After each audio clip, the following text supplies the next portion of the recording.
Very good morning, students. Today we will cover 6th chapter in your geography book and the name of your chapter is विनिर्माण उद्योग. ठीक है, तो start करते हैं. Chapter start करो. चैप्टर नंबर 6 विनिर्माण उद्योग। दिवाली के अवसर पर हरीश अपने माता पिता के साथ बाजार गया। उन्होंने उसके लिए कपड़े और जूते खरीदे। उसकी माँ ने बर्तन, चीनी, चाय व मृदा के दीप खरीदे। हरीश ने देखा कि दुकानें अत्यधिक सामान से भरी थी। चीजों को इतनी अधिक मात्रा में देखकर वह हैरान था। उसके माता पिता ने समझाया कि जूते, कपड़े, चीनी आदि बड़े उद्योगों में मशीनों द्वारा बनाए जाते हैं। छोटे उद्योगों में बर्तन बनाए जाते हैं तथा दीप जैसी चीजें व्यक्तिगत तौर पर कारीगरों द्वारा घरेलू उद्योगों में बनाई जाती हैं। ठीक है, तो पहले ही पैराग्राफ में आपको समझ में आया. 3 तरह की इंडस्ट्रीज बता दी. ठीक है, जब वो मार्केट में जाते हैं देखते हैं कितना सारा सामान है तो उसके पेरेंट्स उसको बताया देखो जो जूते, कपड़े, चीनी ये क्या है, बड़े उद्योग है, लार्ज स्केल इंडस्ट्री है. ठीक है, उसके अलावा जो छोटे उद्योगों में बर्तन वगैरह बनाए जाते हैं और जो ये मिट्टी की चीज़ें हैं, मिट्टी के दिए हो गए और जो छोटी मोटी चीज़ें होती हैं ये क्या होते हैं, कॉटेज इंडस्ट्री से बिलोंग करते हैं. यानी कि घरों में ही रह के जो कारीगर अपना बनाते हैं, सबसे स्मॉल स्केल इंडस्ट्री जो होती है वहाँ से बिलोंग करते हैं. तो 3 तरह की इंडस्ट्री समझ में आ गई आपको. चलो, कच्चे पदार्थों को मूल्यवान उत्पादन में परिवर्तन कर अधिक मात्रा में वस्तुओं के उत्पादन को विनिर्माण या वस्तु निर्माण कहा जाता है. क्लियर है मीनिंग. विनिर्माण का मतलब क्या है, रॉ मटेरियल को कन्वर्ट करना फिनिश्ड गुड में. ठीक है, तो ये जो सारा प्रोसेस होता है जहाँ रॉ मटेरियल को उठा के फाइनल गुड्स में कन्वर्ट किया जाता है. नहीं आया समझ. कच्चा माल क्या हुआ, सपोज हमें एक शर्ट बनानी है. शर्ट बनाने का प्रोसीजर कहाँ से स्टार्ट होगा, सबसे पहले खेत में जो है कॉटन उगाई जाएगी. ठीक है, कॉटन के बाद उसमें से जो वीवर होगा, बुनकर होगा, वो क्या करेगा, धागा बुनेगा. धागा बुनने के बाद वो किसी मर्चेंट को सेल करेगा. ठीक है, और वो उस धागे को बुनकर मतलब वीवर क्या करेगा, धागे को बुन के कपड़ा बना देगा. वो कपड़ा जाएगा किसी फैक्ट्री में उसकी शर्ट बनेगी और शर्ट जाएगी किसी शोरूम में, शॉप में बिकने के लिए, रिटेलर के पास. और फाइनली आपके जैसे लोग, कस्टमर जिनको हम बोलते हैं, कंज्यूमर. ठीक है, वो जाके उस प्रोडक्ट को खरीदेंगे. देखो, तो एक होता है कस्टमर, एक कंज्यूमर. जरूरी नहीं है कि कस्टमर कंज्यूमर भी हो. कंज्यूमर और कस्टमर में डिफरेंस होता है. कैसे होता है देखो, अब कॉटन उगाई किसी फार्मर ने, कॉटन को कौन खरीदेगा, कॉटन को कौन खरीदेगा, कोई ट्रेडर खरीद सकता है, कोई व्यापारी खरीद सकता है. ठीक है, जिसको उससे यार्न यानी कि धागा बनाना होगा. तो उसने कॉटन को खरीद लिया और खरीद के उसने फर्दर उससे धागा बनवाया. धागा को उसने जो है आगे बेच दिया, किसी को कपड़ा मिल को बेच दिया. कपड़े मिल में जो है उसको किसी फैक्ट्री को बेचा जहाँ पे शर्ट बनाई जाती थी. इनमें से किसी भी जगह पे उस चीज़ का कंजम्पशन नहीं हुआ. कंजम्पशन तो नहीं हुआ ना. कंजम्पशन किसने करा, जब वो शर्ट मार्केट में आके बिकी और जो उस शर्ट को खरीद के जिसने पहना मतलब उसने उसको कंज्यूम कर लिया. ठीक है, तो वहाँ पे वो हो गया कंज्यूमर. लास्ट स्टेज पे जब पहुँचती है जहाँ पे उसको फाइनली यूज़ किया जाता है, चाहे वो खाने की चीज़ है, इस्तेमाल करने की चीज़ है, अप्लाई करने की जो भी चीज़ है. ठीक है, तो जब उसको फाइनली कंज्यूम किया जाता है वो पर्सन तो हो जाता है कंज्यूमर. बीच में जितने भी पर्सन आए हैं, बाइंग और सेलिंग हर जगह हुई है. बाइंग और सेलिंग तो हर स्टेज पे हुई ना. कॉटन खरीदी गई, बेची भी गई, उसके बाद धागा खरीदा भी गया, बेचा भी गया, कपड़ा खरीदा गया, बेचा गया. ठीक है, शर्ट भी खरीदी गई, बेची गई. ठीक है, और फाइनली जिसने उसको खरीदा उसने फर्दर किसी को नहीं बेचा ना, उसने अपने पहनने के लिए खरीदी. दैट मीन्स वो बन गया कंज्यूमर. क्लियर. ठीक है, तो ज़रूरी नहीं है कि कस्टमर कंज्यूमर भी हो. हर स्टेज पे कस्टमर होते हैं लेकिन वो कंज्यूमर नहीं होते. कंज्यूमर वो होता है जो फाइनली उस प्रोडक्ट को अपने लिए कंज्यूम करता है, ना कि फर्दर उसको बेचने के लिए. बाकी कस्टमर कैसे हैं, जो कि मुनाफा कमाने के लिए खरीद रहे हैं और उसको मुनाफे पे दूसरे को बेच रहे हैं. ठीक है, तो उन्होंने खरीदा किस पर्पज़ से है, यूज़ करने के पर्पज़ से नहीं बल्कि प्रॉफिट अर्न करने के पर्पज़ से खरीदा है. ठीक है, क्या आप जानते हैं कागज लकड़ी से, चीनी गन्ने से, लोहा इस्पात लौह अयस्क से और एल्यूमिनियम, एल्यूमिनियम बॉक्साइट से निर्मित होता है. क्या आप यह भी जानते हैं कि कई किस्म के कपड़े ऐसे रेशे से बनते हैं जो रेशे उद्योग में बनते हैं. द्वितीयक कार्यों में लगे व्यक्ति कच्चे माल को परिष्कृत वस्तुओं में परिवर्तन करते हैं. ठीक है. एक तो हो गया प्राइमरी. प्राइमरी में क्या होता है, नेचुरल चीज़ों से, एग्रीकल्चर से, डेयरी से, ये सब चीज़ें प्राइमरी में आती हैं, जहाँ पे सबसे पहले उसको उगाया जाता है। फिर सेकेंडरी सेक्टर रोल में आता है। सेकेंडरी सेक्टर पढ़ो। स्टील, कार, कपड़ा उद्योग, बेकरी तथा पेय पदार्थ संबंधी उद्योगों में लगे श्रमिक इसी वर्ग के अंतर्गत आते हैं। कुछ व्यक्ति सेवाएं प्रदान करने में रोजगार पाते हैं। इस अध्याय में हम द्वितीय कार्यों के अंतर्गत विनिर्माण उद्योगों के विषय में पढ़ेंगे। देखो, ये जो द्वितीयक आपके कार्य हैं, ये सर्विसेज भी हो सकती हैं, प्रोडक्ट भी हो सकते हैं। अगर आप सर्विस दे रहे हो तो आप सर्विस में हो, ठीक है। अगर आप कोई प्रोडक्ट बना रहे हो तो आप प्रोडक्ट मैन्युफैक्चरिंग में हो, ठीक है। द्वितीयक क्या करेगा, प्राथमिक क्षेत्र से जो चीज़ें आई हैं उनको, उनमें कुछ मॉडिफिकेशन करेगा, उसमें कुछ क्वालिटी ऐड करेगा, ठीक है, और फिर उसको फर्दर सेल कर देगा, ठीक है। हाँ, किसी देश की आर्थिक उन्नति विनिर्माण उद्योगों के विकास में मापी जाती है। विनिर्माण का महत्व। विनिर्माण उद्योग सामान्यतः विकास की तथा विशेषतः आर्थिक विकास की रीढ़ समझे जाते हैं, क्योंकि विनिर्माण उद्योग न केवल कृषि के आधुनिकीकरण में सहायक है, वरन द्वितीयक व तृतीयक सेवाओं में रोजगार उपलब्ध कराकर कृषि पर हमारी निर्भरता को कम करता करते है। हैं। देखो, अगर आपने इकोनॉमिक्स का वो चैप्टर पढ़ा है जहाँ पे हमने sectors of Indian economy study किया था, तो वहाँ पे सेम चीज़ें हमने पढ़ी थी। जो ये प्रोडक्शन का जो सेक्टर होता है, मैन्युफैक्चरिंग जो सेक्टर होता है, ये सेवाएं करने वाले लोगों को भी तो अवसर प्रदान करता है ना। आप सपोज कपड़ा है, कपड़ा अपने आप तो शर्ट में कन्वर्ट नहीं हो जाएगा, उसके लिए सर्विस किसकी चाहिए, एक टेलर की, ठीक है। तो तृतीयक क्षेत्र, अब आपको पता है तृतीयक क्षेत्र क्या होता है, सर्विस सेक्टर होता है। तीसरा क्षेत्र हमारा क्या है, सर्विस सेक्टर है ना, जहाँ पे हम बैंकिंग की, ट्रांसपोर्टेशन की, ठीक है, डॉक्टर है, टीचर है, ठीक है, ये सारी सर्विसेज जहाँ पे हम कोई प्रोडक्ट नहीं बेच रहे बल्कि सर्विसेज दे रहे हैं किसी को और उससे अर्निंग्स कर रहे हैं, ठीक है। तो तृतीयक क्षेत्र को बढ़ाने में भी ये जो विनिर्माण क्षेत्र है ये इंपॉर्टेंट रोल प्ले करता है। इसीलिए हम कहते हैं कि किसी भी कंट्री को इकोनॉमी को अगर हमें देखना है तो हमें वहाँ के विनिर्माण क्षेत्र को, यानी कि ये जो मैन्युफैक्चरिंग का जो सेक्टर है ये किस तरीके से ग्रो कर रहा है, वो ज़्यादा इम्पोर्टेंट रोल प्ले करता है, ठीक है। देश में औद्योगिक विकास बेरोजगारी तथा गरीबी उन्मूलन की एक आवश्यक शर्त है। भारत में सार्वजनिक तथा संयुक्त क्षेत्र में लगे उद्योग इसी विचार पर आधारित थे। जनजातीय तथा पिछड़े क्षेत्र में उद्योगों की स्थापना का उद्देश्य भी क्षेत्रीय असमानताओं को कम करना था, ठीक है। औद्योगिक विकास होगा, इकोनॉमिक डेवलपमेंट होगी, जब हमारी इंडस्ट्रियल ग्रोथ होगी तभी तो हम जो है सोसाइटी को डेवलप कर पाएंगे। अब देखो, ग्रामीण क्षेत्रों में अगर रोजगार कोई फैक्ट्री लगती है किसी ऐसी जगह पे जहाँ पे लोगों के पास रोजगार नहीं है, तो वो उस फैक्ट्री में जाएंगे, काम करेंगे, उनका आर्थिक स्थिति बेहतर होगी। आर्थिक स्थिति जब बेहतर होती है तो ही हमारी जो है सामाजिक स्थिति बेहतर होती है, ठीक है। क्योंकि गरीबों का शोषण ज़्यादा होता है, अगर वो गरीब पैसा कमाने लगेगा तो कहीं ना कहीं उसको जो है मेन स्ट्रीम सोसाइटी में एंटर कर लिया जाता है, ठीक है, उसको ज़्यादा रिस्पेक्ट मिलती है, ठीक है।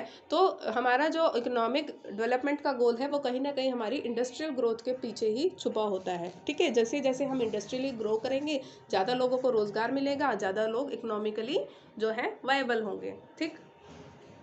निर्मित वस्तुओं का निर्यात वाणिज्य व्यापार को बढ़ाता है, जिससे अपेक्षित विदेशी मुद्रा की प्राप्ति होती है।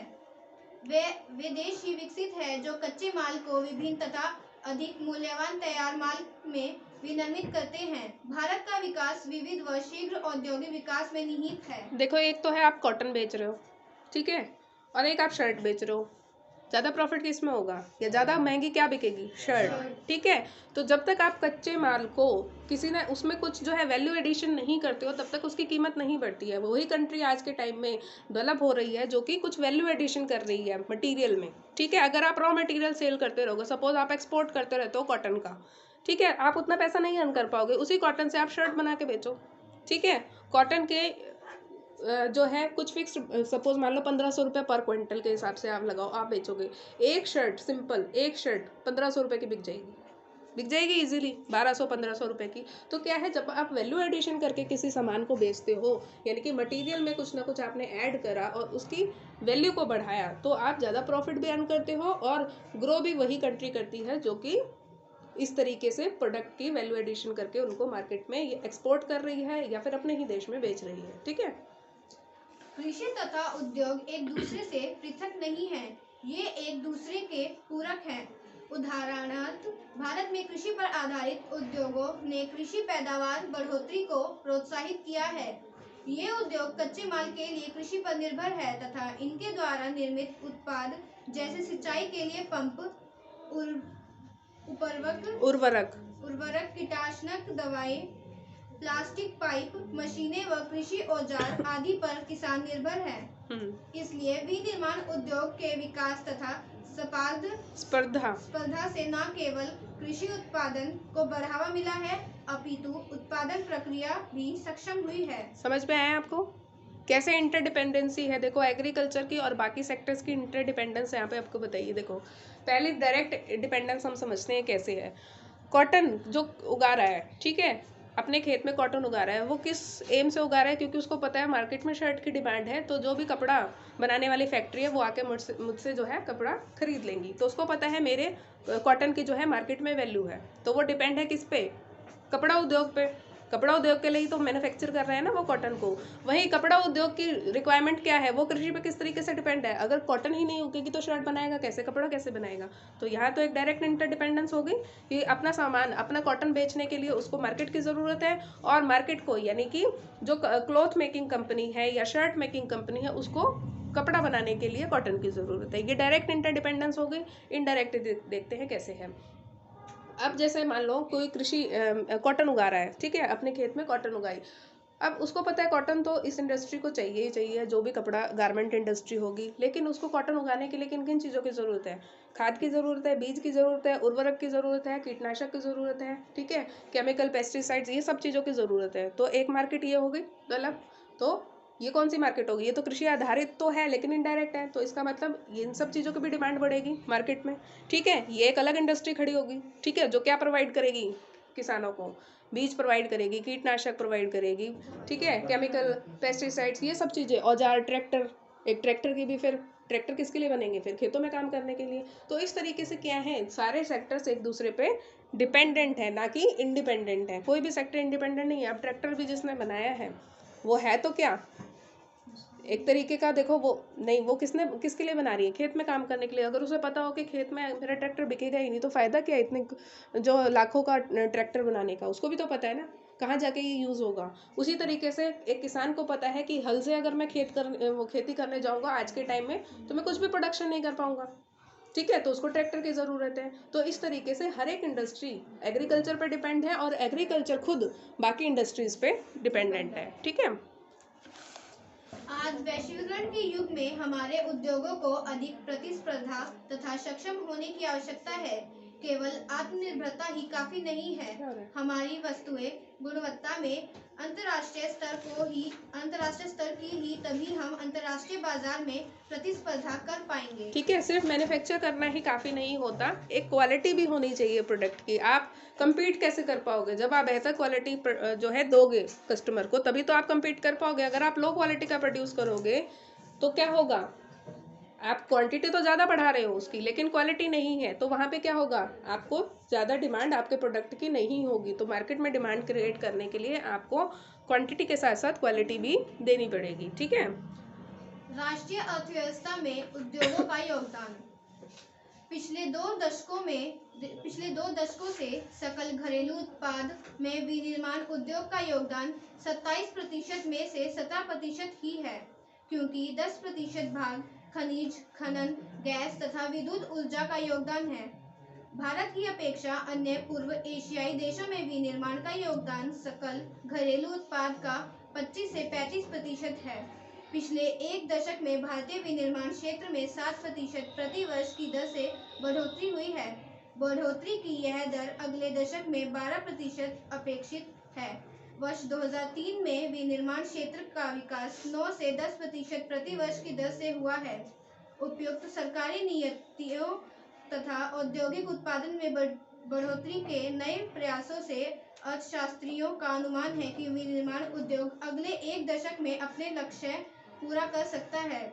इस उद्देश्य से राष्ट्रीय विनिर्माण प्रतिस्पर्धा परिषद नेशनल मैन्युफैक्चरिंग कॉम्पिटिटिवनेस काउंसिल की स्थापना की गई है। देखो आपको पता है इंडिया क्या है? मेजरली अभी भी क्या है, एक एग्रीकल्चरल कंट्री है, ठीक है। इसीलिए यहाँ पे डेटा में आपको बता रहे हैं कि बाकी कंट्रीज में जहाँ 25 से 35% योगदान होता है मैन्युफैक्चरिंग इंडस्ट्री का, यानी कि विनिर्माण क्षेत्र का, भारत में वो परसेंटेज कितना है, पहली लाइन में पढ़ा हमने 17% लगभग, ठीक है। लेकिन वो लगातार बढ़ रहा है। अभी क्या है, हम इतना ज़्यादा एग्रीकल्चर पे ही डिपेंड नहीं है जितना पहले हुआ करते थे। पहले कहते थे ना 70% पॉपुलेशन हमारी एग्रीकल्चर पे ही डिपेंडेंट है। अभी वो धीरे धीरे कम हो रहा है। हम भी विनिर्माण क्षेत्रों में ज़्यादा एंटर कर रहे हैं और लगातार जो है इस ओर बढ़ रहे हैं, ठीक है। क्योंकि कृषि आधारित ज़्यादा डिपेंडेंट रहना, क्योंकि कृषि क्या है, काफ़ी हद तक आज भी जो है हम बारिश के लिए, जैसे बारिश पर डिपेंड है सिंचाई के लिए, ठीक है। तो कृषि अच्छी नहीं होगी तो इसका मतलब ओवरऑल इकोनॉमी में ग्रो नहीं करेगी अगर हम कृषि पे ज़्यादा डिपेंडेंट रहेंगे तो इसीलिए हम क्या कर रहे हैं, धीरे धीरे हम विनिर्माण यानी कि मैन्युफैक्चरिंग सेक्टर में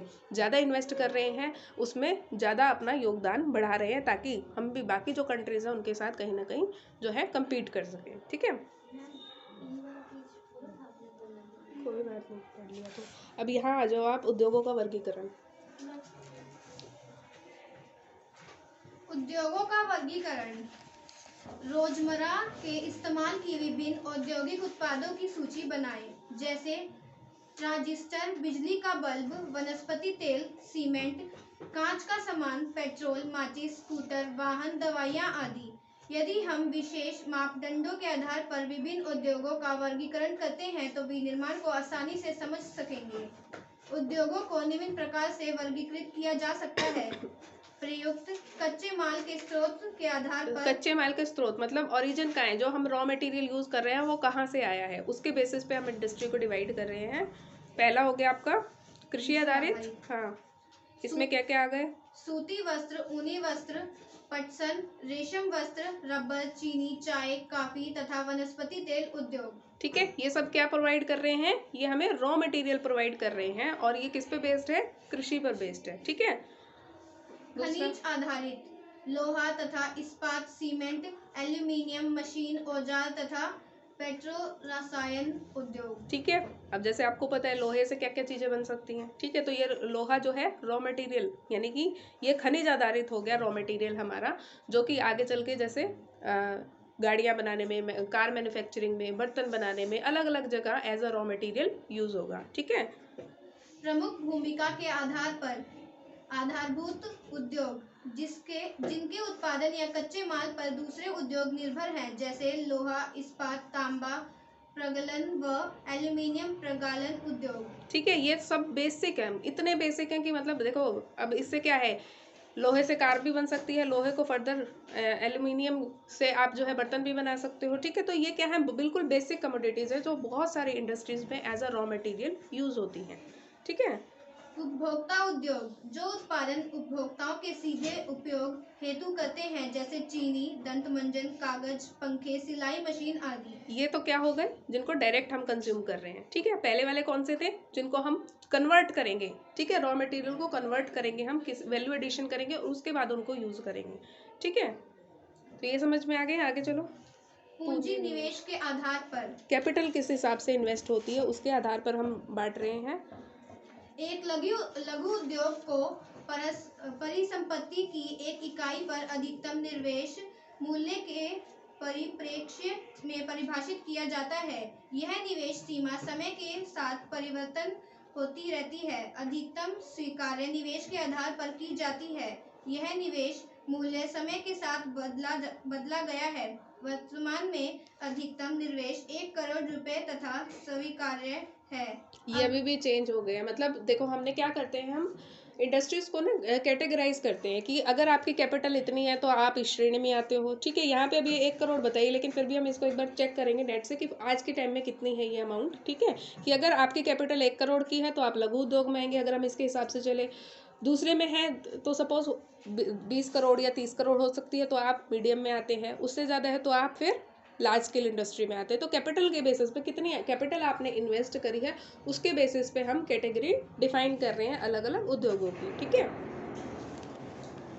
अगर किसी उद्योग में यह निवेश 1 करोड़ रुपए से अधिक है तो उसे बृहत उद्योग कहा जाएगा। स्वामित्व के आधार पर, अब हो गया स्वामित्व मतलब ऑनरशिप, ठीक है, कि उसका ऑनर कौन है। कैसे कैसे हो सकता है ऑनरशिप, देखो इसको हम ऐसे ही समझ लेते हैं। ऑनरशिप के बेसिस पे हम कैसे इंडस्ट्रीज को बांट सकते हैं, या तो पब्लिक होगा या फिर प्राइवेट होगा। पब्लिक का मतलब जिसको गवर्नमेंट चला रही है, ठीक है, जैसे कि हमारा रेलवेज, ठीक है, पोस्ट ऑफिस, ये क्या है, जिनको हमारी डायरेक्ट सरकार चला रही है, तो इनका ऑनरशिप किसके हाथों में चला गया, सरकार के, यानी कि ये पब्लिक एंटरप्राइजेस हो गए। प्राइवेट में हो सकता है जैसे आपका जियो है, रिलायंस है, ठीक है, ये सब चीज़ें क्या है, इनके ऑनर कौन है, प्राइवेट पर्सन है। वो ग्रुप ऑफ पर्सन भी हो सकते हैं, एक पर्सन भी हो सकता है, ठीक है, सरकार का योगदान रोल उसमें नहीं है, मतलब स्वामित्व मतलब ऑनरशिप नहीं है, किसी प्राइवेट पर्सन की है या ग्रुप ऑफ पर्सन की है, तो वहाँ पे वो हो गया प्राइवेट। आपने कंपनी के पीछे लिखा होगा लिमिटेड लिखा होता है या प्राइवेट लिमिटेड लिखा होता है, ठीक है। लिमिटेड मतलब सरकारी, प्राइवेट लिमिटेड मतलब प्राइवेट, यानी कि किसी पर्सन का उसमें जो है स्वामित्व है, यानी कि उसकी ऑनरशिप है, ठीक। अब आप आ जाओ आगे, कौन सा निशान लगवाया था हमने,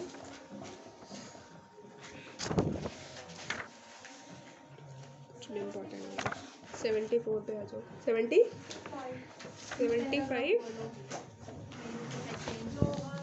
हाँ, लोहा तथा इस्पात उद्योग। लोहा तथा इस्पात उद्योग। लोहा तथा इस्पात उद्योग एक आधारभूत उद्योग है, क्योंकि अन्य सभी भारी, हल्के और मध्यम उद्योग इससे बनी मशीनरी पर निर्भर है। विविध प्रकार के इंजीनियरिंग सामान, निर्माण सामग्री, रक्षा, चिकित्सा, टेलीफोन, वैज्ञानिक उपकरण और विभिन्न प्रकार की उपभोक्ता वस्तुओं के निर्माण के लिए इस्पात की आवश्यकता होती है। देखो लोहा और इस्पात उद्योग हम क्यों स्टडी कर रहे हैं, क्योंकि देखो एक सुई बनाने के लिए और एक ट्रैक्टर या ट्रक बनाने के लिए, दोनों के लिए हमें जिस बेसिक मैन्युफैक्चरिंग गुड्स की ज़रूरत होगी, यानी कि मटेरियल की ज़रूरत होगी, वो हमें यही इंडस्ट्री प्रोवाइड करेगी, ठीक है। तो हमने देखा लघु उद्योग के लिए भी इसकी ज़रूरत है, मीडियम साइज जो यूनिट्स हैं उनको भी ज़रूरत है लोहा इस्पात की, और जो लार्ज स्केल है इंडस्ट्रीज है उनको भी ज़रूरत है लोहा इस्पात की। तो लोहा इस्पात इंडस्ट्री एक बहुत ही इंपॉर्टेंट रोल प्ले करती है किसी भी कंट्री के लिए, ना सिर्फ इंडिया के लिए बल्कि किसी भी कंट्री के लिए, क्योंकि कितनी चीज़ें आप अपने आसपास देखो जो लोहा इस्पात से बनी हुई हैं, ठीक है, तो आपको पता चलेगा कि कितना इंपॉर्टेंट रोल प्ले करता है एज अ रॉ मटीरियल, ठीक। इस्पात के उत्पादन तथा खपत को प्राय एक देश के विकास का पैमाना माना जाता है। लोहा तथा इस्पात एक भारी उद्योग है, क्योंकि इसमें प्रयुक्त कच्चा तथा तैयार माल दोनों ही भारी और स्थूल होते हैं, और इसके लिए अधिक परिवहन लागत की आवश्यकता होती है। ये आपने सुना होगा भारी उद्योग कहा जाता है ना, जनरली एक टर्म यूज करते हैं भारी उद्योग। भारी उद्योग क्यों कह रहे हैं, क्योंकि लोहा अपने आप में भारी है, ठीक है, तो उसको लाने ले जाने के लिए ट्रांसपोर्टेशन कॉस्ट ज़्यादा आएगी, ठीक है, उसको रखने के लिए आपको बड़ी जगह की ज़रूरत पड़ेगी, ठीक है, इसलिए इसको भारी उद्योग कहा जाता है। क्योंकि अपने आप में अगर एज अ रॉ मटीरियल भी आप इसको खरीदते हो तो ट्रांसपोर्टेशन कॉस्ट ज़्यादा है, ठीक है, टाइम ज़्यादा लगेगा, और फिर जहाँ आप गोडाउन में या वेयर हाउसेज में इसको स्टोर करेंगे उसका रिक्वायरमेंट भी अलग आएंगी। अब सपोज कॉटन को स्टोर करना है उसके लिए गोडाउन अलग चलेगा, ठीक है, लेकिन लोहा इस्पात को स्टोर करना है तो आपको देखना पड़ेगा ना ड्यूरेबिलिटी कितनी है, कहाँ इसको रखा जा सकता है, ठीक, इसलिए इसको भारी उद्योग कहते हैं। इस उद्योग के लिए लौह अयस्क, कोकिंग कोल तथा चूना पत्थर का अनुपात लगभग 4:2:1 का है। इस्पात को कठोर बनाने के लिए इसमें मैग्नीज की कुछ मात्रा की आवश्यकता भी होती है। इस्पात उद्योगों की आदर्श स्थापना कहाँ होनी चाहिए, यह याद रहे कि इससे निर्मित माल को बाजार तथा उपभोक्ताओं तक पहुंचाने के लिए सक्षम परिवहन की आवश्यकता है। भारत 328 लाख टन इस्पात का विनिर्माण कर संसार में कच्चा इस्पात उत्पादों में 9वें स्थान पर है। यह स्पोंग लौह का सबसे बड़ा उत्पादक है। ठीक है, अब इस पे आ जाओ, एल्यूमिनियम प्रगलन। इम्पॉर्टेंट समझ में आई, लोहा इस्पात इंडस्ट्री क्यों इम्पॉर्टेंट है, किस तरीके क्यों हम इसको भारी उद्योग कहते हैं, और इसको जो है मतलब अगर आपको इसको स्टोर करना है as a raw material use करना है तो इसकी क्या क्या रिक्वायरमेंट है, और भारत का स्टेज इसमें कहाँ है। अब हम देखते हैं एल्यूमिनियम प्रगलन, स्मेल्टिंग। एल्यूमिनियम प्रगलन। भारत में एल्यूमिनियम प्रगलन दूसरा सर्वाधिक महत्वपूर्ण धातु शोधन उद्योग है। यह हल्का, जंग अवरोधी, ऊष्मा का सुचालक लचीला तथा अन्य धातुओं के मिश्रण से अधिक कठोर बनाया जा सकता है। हवाई जहाज बनाने में, बर्तन या तार बनाने में इसका प्रयोग किया जाता है। ठीक है, एल्यूमिनियम कहाँ कहाँ यूज होगा? एरोप्लेन बनाने में भी आपके एल्यूमिनियम के बर्तन भी होते हैं, एल्यूमिनियम की वायर्स भी होती हैं आपकी, तो इन सब चीज़ों में स्मगलन यानी कि एल्यूमिनियम का इस्तेमाल होता है। ठीक, कई उद्योगों में इसका महत्व इस्पात, तांबा, जस्ता व शीशे के विकल्प के रूप में प्रयुक्त होने से बड़ा है। ठीक है, यानी कि जहाँ पे हम तांबा, जस्ता, शीशा ये सब चीज़ें अफोर्ड नहीं कर सकते, वहाँ पे हम एज एन ऑल्टरनेटिव हम किसको इस्तेमाल कर लेते हैं? एल्यूमिनियम को इस्तेमाल कर लेते हैं, इसलिए भी ये ज़्यादा इंपॉर्टेंट हो जाता है। ठीक है, देश में 8 एल्यूमीनियम प्रगलन संयंत्र हैं जो उड़ीसा, नागालैंड व बाल्को, पश्चिम बंगाल, केरल, उत्तर प्रदेश, छत्तीसगढ़, महाराष्ट्र व तमिलनाडु राज्यों में स्थित है। ये चीज़ है इम्पॉर्टेंट, ये लर्न करनी है आपको बेसिकली कि हर इंडस्ट्री कौन कौन सी स्टेट में लोकेटेड है। मैप बेस्ड क्वेश्चन अगर आता है तो आपको ये पता होना चाहिए कि एल्यूमिनियम प्रगलन कहाँ कहाँ पे होता है, कौन कौन सी स्टेट है। ठीक है, रसायन उद्योग पढ़ो नीचे। रसायन उद्योग। भारत में रसायन उद्योग तेजी से विकसित हो रहा है तथा फैल रहा है। इसकी भागीदारी सकल घरेलू उत्पाद में लगभग 3% है। यह उद्योग एशिया का तीसरा बड़ा तथा विश्व में आकार की दृष्टि से 12वें स्थान पर है। इसमें लघु तथा बृहद दोनों प्रकार की विनिर्माण इकाई सम्मिलित है। अकार्बनिक और कार्बनिक दोनों क्षेत्र में तीव्र वृद्धि दर्ज की केमिकल इंडस्ट्री देखो स्मॉल स्केल पे भी वर्क करती है और लार्ज स्केल पे भी वर्क करती है। स्मॉल स्केल पे एक कीटनाशक हो सकता है, ठीक है। लार्ज स्केल पे अगर हम जाएं तो क्या हो सकता है? रसायन। लार्ज स्केल पे सोचो किस चीज़ में यूज हो सकता है रसायन? अगर चूहे मारने की दवाई एक रसायन हो सकती है तो खेतों में जो रसायन यूज हो रहा है वो भी तो एक केमिकल इंडस्ट्री है ना, ठीक है। परमाणु बम, रासायनिक हथियार, ये भी तो एक रसायन से ही बने हैं ना कहीं ना कहीं। तो छोटे से छोटे उद्योग से लेके बड़े से बड़े उद्योग में रसायन उद्योग जो है, इंडस्ट्री जो है वो अपना एक इम्पॉर्टेंट रोल प्ले करती है। रसायन का हर एक इंडस्ट्री में अपना अपना योगदान है, ठीक है। करो कंप्लीट इसको। अकार्बनिक रसायनों में सल्फ्यूरिक अम्ल, नाइट्रिक अम्ल, क्षार, सोडा ऐश तथा कास्टिक सोडा आदि शामिल है। इन उद्योगों का देश में विस्तृत फैलाव है। क्या आप बता सकते हैं ऐसा क्यों है? कार्बन रासायनिक में पेट्रो रसायन शामिल है जो कृत्रिम वस्त्र, कृत्रिम रबर, प्लास्टिक, रंजक पदार्थ, दवाइयाँ, औषध रसायनों के बनाने में प्रयोग किए जाते हैं। ये उद्योग तेल शोधन शालाओं तथा पेट्रो रसायन संयंत्रों के समीप स्थापित है। ठीक है, एक सेकंड, ठीक है। तो यहाँ तक आप पढ़ के आना। इसके आगे हम इसकी डीजी कवर करेंगे। 2 उद्योग और रह गए आपके, देखो उर्वरक उद्योग, मोटर गाड़ी उद्योग, ठीक है। सूचना प्रौद्योगिकी यानी कि इंफॉर्मेशन एंड टेक्नोलॉजी उद्योग, ठीक है। इनको हम डीजी में ही कवर कर लेंगे, ठीक है। 3 ही उद्योग रह गए आपके बेसिकली।